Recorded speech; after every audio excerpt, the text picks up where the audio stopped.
Baik, makasih Mbak Putu, Bapak Ibu semua, kelihatan ya slide-nya. Ya. Bismillahirrahmanirrahim. Assalamualaikum warahmatullahi wabarakatuh. Selamat pagi dan salam sehat buat kita semua. Pertama saya ucapkan terima kasih kepada Pak Ili dan juga teman-teman semua, terkhusus nih Bang Frans. Mungkin kita ketemu pertama 10 tahun ya Bang Frans di Alaska waktu itu mengikuti Kongres Epidemiologi. Dan mungkin jarang ketemu setelah itu dan alhamdulillah ada beberapa pertemuan nasional kita ketemu dan alhamdulillah saya diberi kesempatan untuk memberikan berbagi kepada teman-teman Peli dan juga mungkin epidemiolog dan teman-teman tenaga kesehatan yang bergabung pada hari ini. Dan yang kedua saya ucapkan juga apa terima kasih dan juga apa namanya ketemu kembali nih sahabat lama dan juga ya abang saya juga Abdul Rahman Bang Dur yang dipanggil Bang Dur. Ya, kita sama-sama sekolah waktu itu Bang Dur ngambil S2 saya mungkin masih S1 kali waktu itu. Dan memang satu kos-kosan juga tapi sudah melalang buana udah pindah ke Jakarta juga dan alhamdulillah beberapa pertemuan juga ketemu dan mudah-mudahan kita bisa juga berbagi nanti diskusi terkait dengan surveillance ini. Baik Ya, Bapak Ibu semua, teman-teman semua, ini santai saja nih topiknya nggak tahu apa berat apa enggak gitu. Mudah-mudahan nih kita bisa apa minimal artinya apa tadi yang sampaikan oleh Pak Ketua tadi, jangan sampai nanti kita ketinggalan ketika orang sudah memulai, sedangkan kita baru mengenal saja, tapi tidak usah berkecil hati. Mudah-mudahan masih ada waktu untuk bisa mengejar ini semua. Baik Bapak Ibu semua, saya coba dalam waktu yang terbatas ini mudah-mudahan cukup dan nanti juga bisa ditambahkan oleh Bang Dur untuk implementasinya. Nah, saya coba mengenalkan kepada Bapak Ibu semua bagaimana kecerdasan buatan atau artificial intelligence ini atau AI ini diterapkan di dalam epidemiologi dan khususnya dalam surveillance epidemiologi. Dan tentu ini tidak hanya aplikasi, banyak challenge yang kita ingin jelaskan kepada Bapak Ibu semua dan termasuk juga bagaimana harapannya juga di masa akan datang seperti itu. Jadi Mbak Putu mudah-mudahan saya juga bisa menjelaskan karena memang kalau langsung AI saja mungkin ada yang bingung juga apa sih AI itu sendiri. Nah, sebelum AI itu, saya juga ingin menjelaskan ke Bapak Ibu semua bagaimana sebenarnya evolusi dari epidemiologi itu sendiri yang kita belajar dulu waktu S1 dan sampai mungkin saat sekarang ini. Dan terjadi perubahan itu dari mungkin kita kenal klasikal epidemiologi sampai yang sekarang ini yang baru barang baru dan mungkin masih jarang disebut dengan kuantum epidemiologi. Terus juga nanti perannya seperti apa ya dengan epidemiologi dan termasuk terminologinya bagaimana kita ingin sandingkan nanti atau kita integrasikan antara AI dan epidemiologi.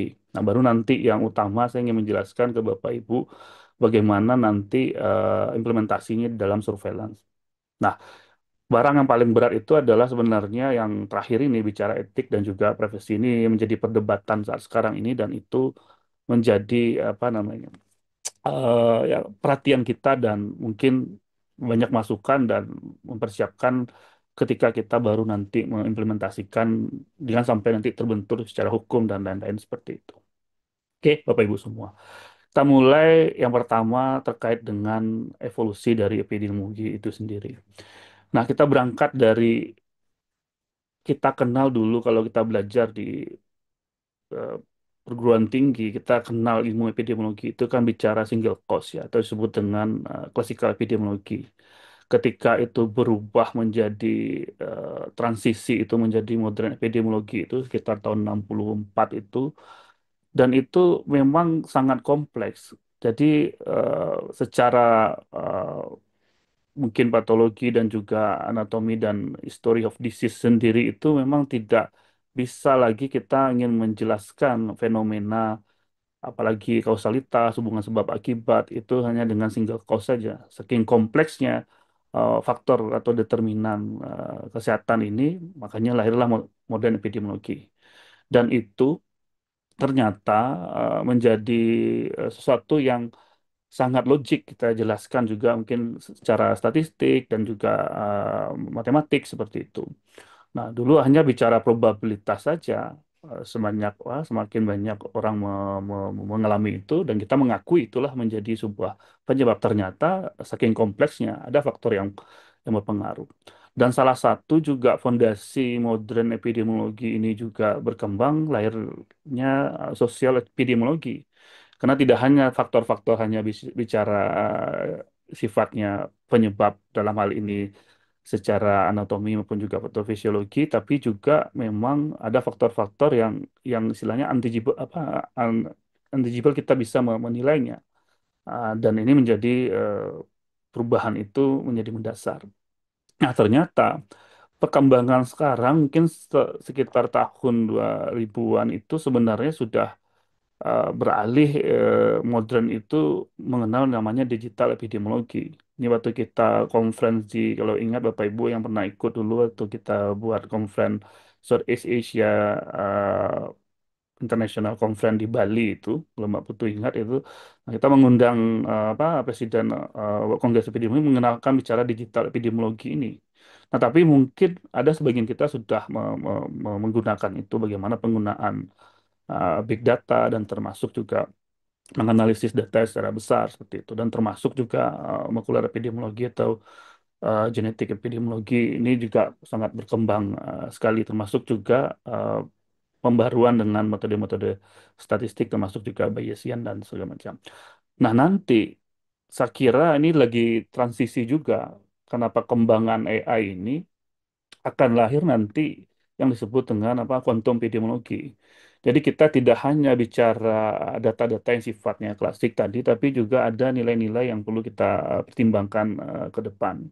Dan saya kira nanti ya sekarang sudah ada tagline orang tidak hanya bicara sosial medianya saja, tapi juga bagaimana algoritma itu kita pelajari dan itu kami bisa membuat keputusan kan lebih cepat untuk memperoleh keputusan dari informasi-informasi tidak hanya lingkungan tapi juga mempertimbangkan nilai-nilai itu.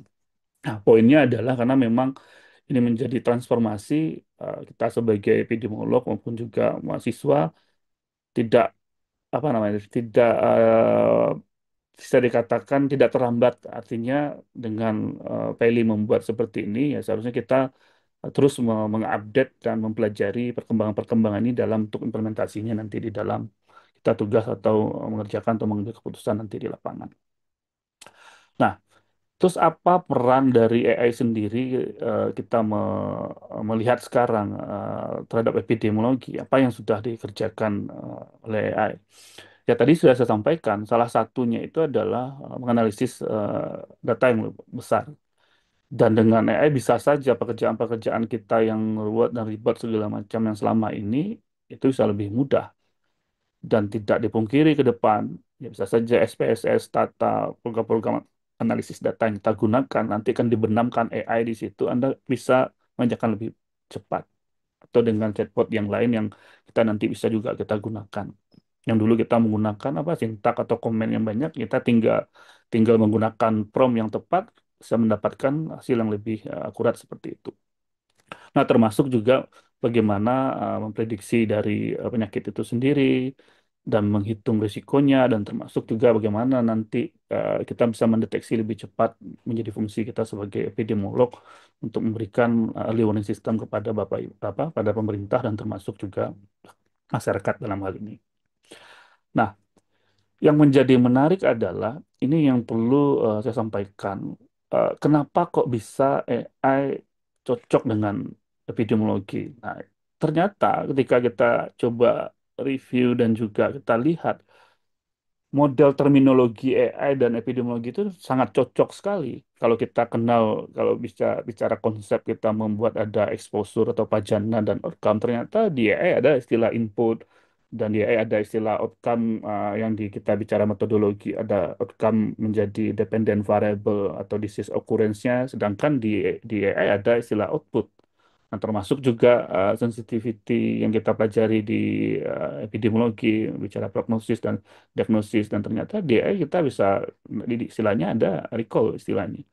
Dan outbreak pun juga yang kita kenal di epidemiologi, nah, itu di AI bisa kita istilahnya anomali, kita bisa melihat bagaimana peningkatan kasus yang tidak diharapkan atau bisa ada cara outlier dalam hal ini. Nah, intinya adalah ini sangat-sangat apa possible dan sangat cocok ketika ini kita sandingkan antara ilmu epidemiologi dengan terminologi AI ini. Dan ini menjadi apa ya, kalau Bapak Ibu belum tahu nih sangat apa ya, sangat-sangat kalau tidak jadi gini Bang Fran, kalau ini tidak dikenalkan ke mahasiswa, justru ini akan bisa merubah kurikulum kita. Kalau enggak ini dimasukkan ke dalam pembelajaran, sangat ketinggalan kita. Percaya menurut saya, kalau tidak dikenalkan ini, seharusnya ada juga mata kuliah khusus bicara AI dan epidemiologi ini. Saya nggak tahu apakah nanti di S1, di S2, S3 ini yang akan kita coba mungkin di asosiasi kita coba berikan dan itu harus mulai dari sekarang. Kalau nggak memang benar-benar ketinggalan ketika orang muda kita akhirnya belajar dengan sulit nanti ke depan. Nah, kita lihat implementasi itu sebenarnya sudah banyak dulu dilakukan ketika sebelum COVID dan juga pasca COVID. Ini salah satu contoh bagaimana integrasi AI itu dengan bagaimana pemodelan epidemiologi. Dan Bapak Ibu bisa lihat, baca nanti secara detail, intinya adalah bermacam model kompartemen pemodelan, baik yang istilahnya deterministik dan termasuk juga menggunakan parameter kompartemen yang ada, itu sudah banyak bukti yang menjelaskan bahwa akurasi dan termasuk juga pemanfaatan ini dengan lebih cepat. Dan ini paper sangat menarik sekali kalau Bapak Ibu nanti membaca dan inilah contoh bagaimana pemodelan itu dibuat dengan menggunakan atau memanfaatkan integrasi AI ini terhadap pemodelan dan ujungnya tadi adalah implementasinya kita bisa memprediksi outbreak sendiri dan mengestimasi bagaimana risiko itu sendiri ke depan.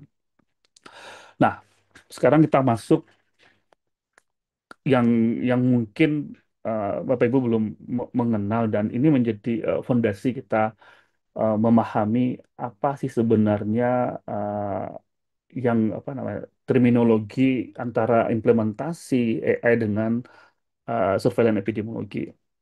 Nah, kita kita mengenal ada istilah AI, ada istilah machine learning sendiri. Jadi kalau mahasiswa, saya pernah juga membimbing, malah justru tahun 2000 berapa ya, 2008 12 apa 2000 2018 itu udah membimbing mahasiswa mengenai machine learning, tapi dulu orang belum belum ada AI secara implementasi. Nah, sebenarnya ada istilah machine learning, ada juga disebut dengan NLP atau disebut dengan Natural Language Processing. Dan ini kita bisa lihat melihat definisi ini dengan yang selama ini kita melihat bahwa ini adalah sebuah sistem kita mau perform antara apa kecerdasan manusia itu sendiri dan itu sangat cocok dengan bagaimana aplikasi di epidemiologi mampu kita menganalisis data. Nah, termasuk juga misalnya machine learning dengan sistem dari yang kita coba algoritma yang kita ini kita bisa mengidentifikasi pola-pola yang ada mungkin penyakit yang terjadi. Nah, sedangkan NLP kita bisa menggunakan apa istilah perintah-perintah ini untuk memproses menambang data-data yang ada. Nah, bayangkan kalau data itu terintegrasi dengan API yang cocok, itu kita bisa gunakan gunakan nanti di dalam membuat pemodelan dan termasuk juga eh, tujuan dari apa yang kita ingin sampaikan. Nah, yang terakhir ada istilah deep learning. Nah, ini contoh nanti kita bisa lihat bahwa ternyata turunan-turunan ini secara detail ini bisa kita pembelajaran mendalam ini kita bisa melihat nanti secara ya saraf network terjaringan atau istilahnya nanti deep layer juga setiap layer-layer yang dibuat dan itu akan bisa memproses. Makanya contoh kayak kemarin yang sempat heboh menggunakan ChatGPT kita bisa membuat gambar kita menjadi gambar kartun Ghibli gitu ya salah satunya itu adalah teknologi deep learning dan itu bisa membuat apa proses image yang dengan prompt yang sederhana kita bisa menciptakan itu. Nah, bayangkan kalau itu juga diimplementasikan dengan kita latih dengan data yang ada, itu juga kita bisa gunakan untuk bisa membuat pola dan termasuk juga eh, prediksi ke depan seperti itu. Nah, sebenarnya saya nggak terlalu banyak mendalam di sini. Bapak Ibu bisa membaca lebih detail nanti. Jadi di dalam AI sendiri, nanti itu jenis learning banyak sekali. Artinya algoritma yang akan dilatih itu ada menggunakan yang kita nanti bisa melalui pengawasan sendiri yang kita nanti inputnya kita beri pelabelan untuk mengklasifikasikan nanti terjadinya objek atau memang yang sifatnya yang tidak diawasi dan dia bekerja sendiri secara mandiri model pembelajaran atau model learningnya sendiri atau nanti akan dilatih. Nah, ada istilah lain yang sifatnya reinforcement dan ini justru memberikan apa kayak trial dan error dan dicoba dan dilatih atau menggunakan data-data yang lampau untuk memberikan nanti keputusan dalam membuat kita intervensi dan termasuk juga visualisasi yang tadi saya katakan menggunakan apa learning dari computer vision dalam hal ini dan itu sangat apa nama eh, mungkin kita implementasikan di dalam machine learning sendiri dengan metode-metode ini dan kita bisa akan latih di dalam penggunaan nanti surveillance epidemiologi. Nah, tentu data yang selama ini yang saya ingatkan kepada teman-teman surveillance. Yang menarik adalah kita cenderung di dalam kita membuat prediksi selama ini hanya kan dari data-data, mohon maaf gitu, saya katakan hanya dari, jangan hanya mengandalkan hanya data-data kesehatan saja. Nah, justru tadi yang saya katakan dari awal, kompleksnya disease ini, atau dikatakan dari di dalam modern epidemiologi transisi itu, justru sekarang banyak penelitian-penelitian di luar dan itu sudah memanfaatkan data-data yang sifatnya data pendukung, apakah data lingkungan atau data sosial media sendiri. Nah, contoh waktu COVID kan, kita bisa menyadari, kalau hanya kita bicara hanya data case saja yang kita analisis tanpa melihat mobilitas. Nah, itu kan sangat menarik. Malah justru salah satu studi yang di Harvard itu, yang di Cina itu malah justru data satelit apa kerumunan apa ya tempat parkir mobil di rumah sakit itu dicurigai orang banyak ke rumah sakit gitu. Ketika data data kesehatan tidak tersedia. Nah, dia ingin mengetahui outbreak itu kapan terjadi. Jangan-jangan bukan di akhir 2019 COVID terjadi, jangan-jangan di pertengahan. Nah, dilihatlah satelit-satelit sebelum karena bisa saja ada apa namanya ya konspirasi dan termasuk data-data, termasuk juga Anda sebagai apa epidemiologi intelijen nanti ketika nanti kepala daerah menyembunyikan data Anda nggak dapat akses, tapi ada apa ya inovasi Anda bisa memanfaatkan data-data yang ada untuk mendukung pertimbangan bahwa Anda bisa membuat suatu eh, kesimpulan atau bisa membuat suatu analisis memang terjadi seperti itu dan Anda bisa mengkonfirm nanti data-data itu. Nah, ini kemampuan investigasi seperti ini yang harus di, di apa ya diperkuat dan dimanfaatkanlah AI ini untuk bisa kita gunakan untuk menjadi pertimbangan-pertimbangan analisis ke depan.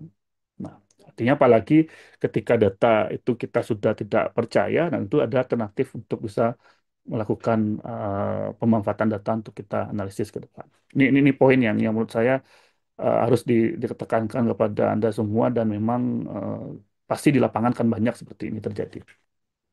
Nah, sedangkan implementasinya seperti apa aplikasinya? Ini nanti mungkin Bang Abdurrahman bisa menjelaskan secara detail sudah dilakukan oleh ABVC dan saya kira tadi saya sampaikan mendeteksi, prediksi dan termasuk juga menggunakan apa di digital disease detection itu juga bisa digunakan. Bagaimana apa namanya melakukan monitoring dan termasuk pemanfaatan sosial media yang ada. Nah, itu pertanyaan mendasar nanti validasinya seperti apa. Nah, itu kan kita jelaskan dan saya kira itu menjadi pertimbangan kita dalam menerapkan ini. Nah, ini contoh-contoh platform dan saya kira juga BBC juga sudah punya juga ini contoh-contoh yang sudah digunakan di digital apa platform data-data yang banyak yang kita bisa gunakan dan dan dan ini banyak juga apa hasil yang dimanfaatkan dalam hal ini. Nah, saya kira bisa juga nanti ya apakah e-works yang ada di Indonesia ini juga sudah menggunakan ini atau memanfaatkan metode ini juga saya kira bisa saja ke depan melalui Kemenkes atau BRIN untuk bisa apa namanya membuat digital platform seperti ini juga untuk mendeteksi ke depan. Nah, ini kita lihat contoh studi kasusnya. Ini menarik juga ini saya sampaikan kepada Bapak Ibu semua. Nah, ini juga waktu COVID pemanfaatan ya artinya Blue Dots ini juga dari Kanada juga memanfaatkan dari data-data Tidak justru dia memprediksi dari data penerbangan yang bisa dia mendeteksi, ya, flight data analysis itu bagaimana dari data penerbangan itu melihat potensi-potensi outbreak di apa namanya di Wuhan waktu itu bisa dinilai. Dan malah justru bukan data pneumonia tidak ada, tapi ada mungkin simptom-simptom yang lain yang datanya available, mungkin itu juga bisa digunakan di dalam analisis seperti itu. Nah, makanya ini bisa mendeteksi itu, dan ini menjadi komponen ketika kita melakukan analisis secara cepat dengan AI. Nah, satu lagi adalah ini salah satu implementasi contoh menggunakan AI juga, tapi dalam hal ini eh, digunakan adalah bagaimana menggunakan deep learning dalam hal ini. Nah, ini contoh deep learning berdasarkan identifikasi dari nyamuknya sendiri, melakukan foto trapnya, dan dilakukan analisis. Dan ini memang seperti inilah artinya bisa nanti kita menggunakan secara konsep bagaimana nanti kita menganalisis menggunakan data satelit kah, data gambar yang tadi saya katakan, dan termasuk juga data-data iklim dalam hal ini. Ini sangat sangat banyak. Tapi memang nanti ketika kita bicara challenge-nya, nah ini kadang-kadang kita membuat kita pesimis. Tapi mudah-mudahan jangan pesimis, tapi harus semangat bagaimana Indonesia juga bisa melakukan ini ke depan. Mudah-mudahan alumni Taili ini bisa apa namanya membuahkan hasil lah nanti ke depan, ada paper dan termasuk juga menjadi contoh ke depan. Nah, saya kira ini bagian terakhir Mbak Putu. Mudah-mudahan cukup waktunya, nanti lebih banyak kita nanti diskusi. Nah, bagaimana challenge dan ke depan kita bisa lihat ini harapannya seperti apa. Nah, tadi yang saya sampaikan, yang jadi problem di kita ini dimanapun pertemuan ilmiah dan kita diskusi dengan pemerintah juga, pasti problemnya ini aja. Bicara data, memastikan apakah data ini akurat atau tidak, mutu data sendiri, nah, validitas data. Nah, mudah-mudahan makanya jangan dipisahkan antara manajemen dan analisis. Itu manajemen menjadi penting.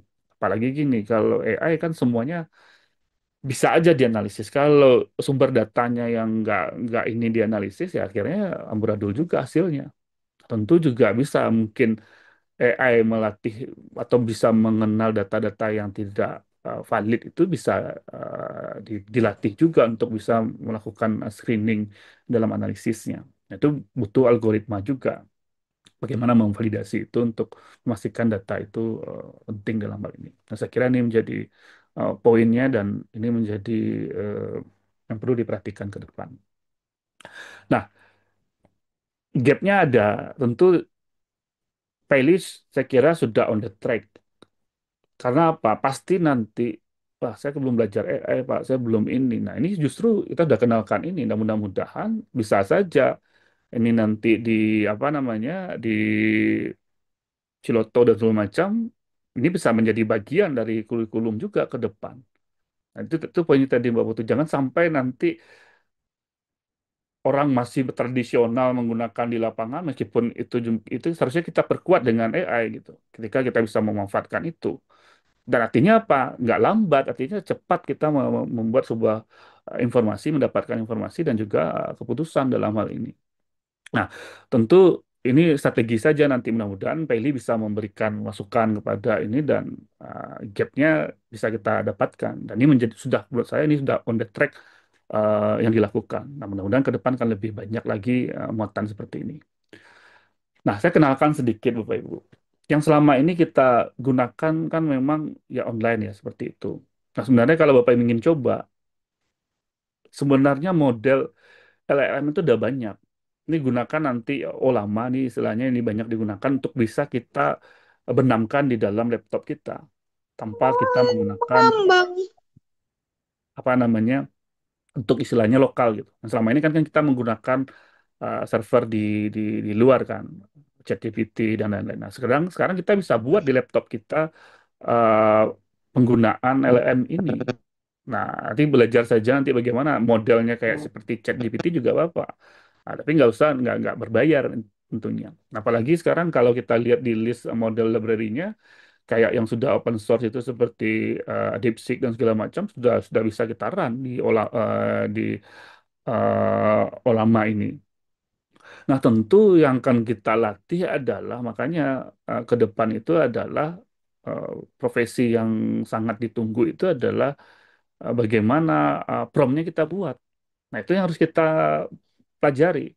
Makanya sekarang itu kan banyak orang mencari engineer untuk prom ini. Nah, selama ini kita kan membuat apa ya mungkin ya secara menerasikan mendeskripsikan tapi ternyata juga ada teknik di dalam bagaimana apalagi nanti di dalam analisis data surveillance yang ada tentu kita eh, membuat akan lebih detail bagaimana promnya supaya lebih tepat untuk dapat menghasilkan analisis data atau dalam hal ini prediksi yang akan kita buat.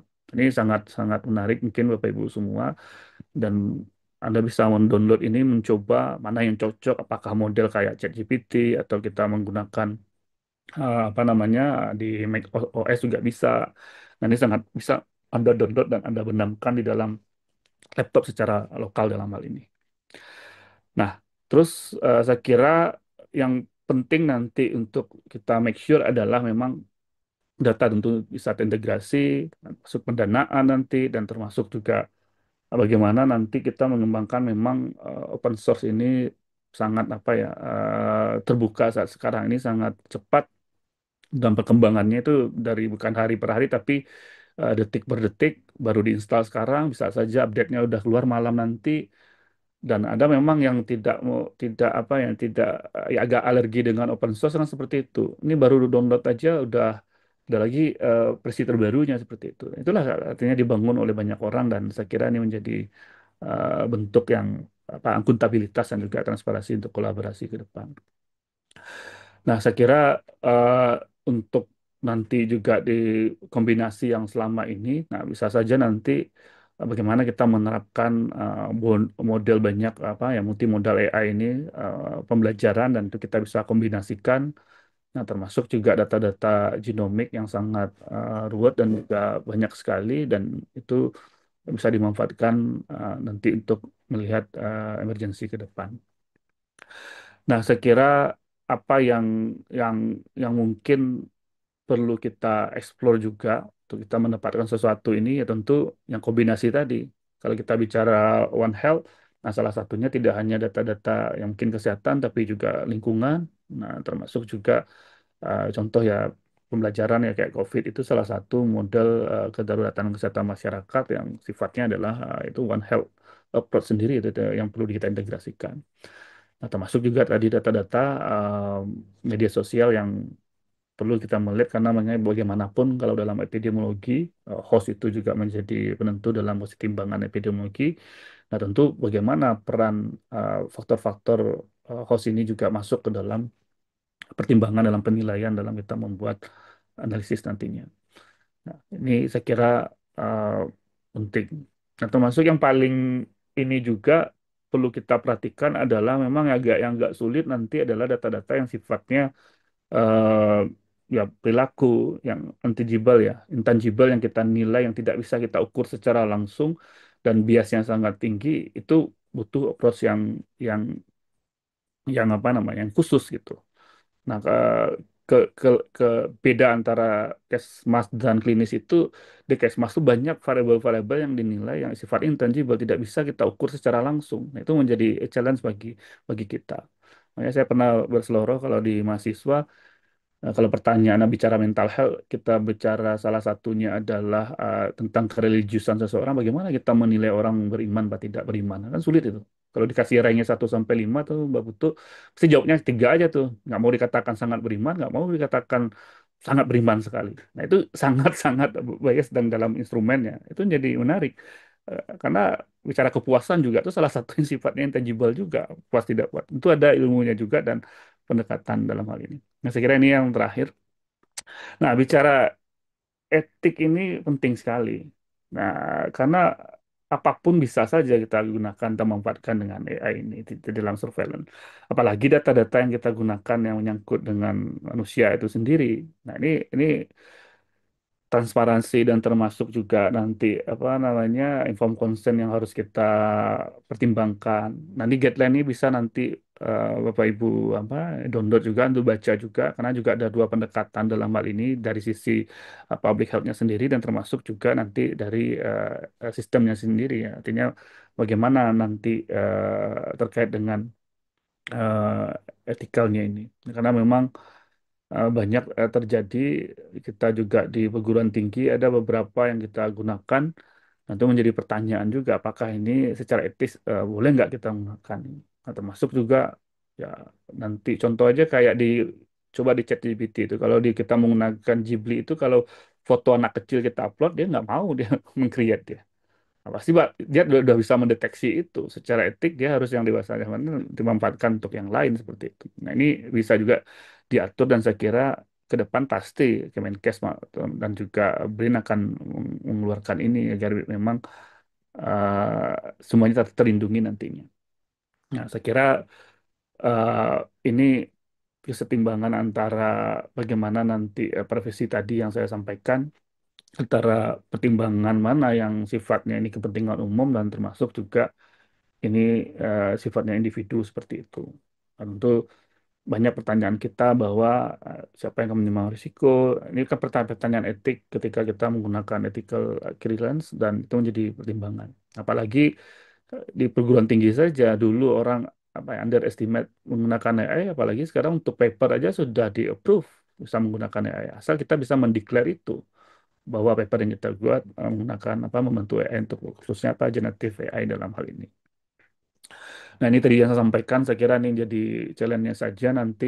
Nah, tentu mana apakah nanti kita buat inform consent yang berjenjang atau memang kita gunakan pendekatan apakah nanti juga boleh dia keluar dari ketika ini kita ambil data dan keluar dari penelitian kita atau data yang kita ambil, nah itu perlu diawasi dengan ketat nantinya. Saya kira ini perlu kita kenalkan bahwa memang bisa saja ini didabrak semua nanti kalau kita tidak hati-hati.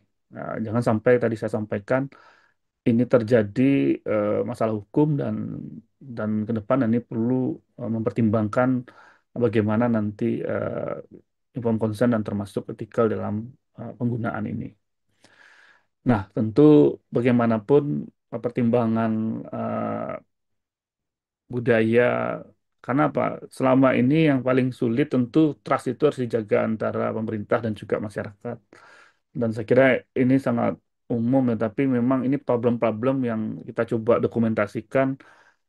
Apakah ya sederhana saja, jangankan nanti bicara surveillance, ini aja yang masih apa yang uji coba klinis untuk TBC saja untuk yang Bill Gates ini itu kan kepercayaan yang belum terbangun ini menjadi worry masyarakat gitu. Jangan sampai nanti ini tidak terbangun dengan baik dan ini menjadi pertimbangan bahwa implementasi ini tidak jadi dan itu harus dikenalkan bahwa apa pertimbangan-pertimbangan yang perlu kita persiapkan di dalam implementasinya nanti.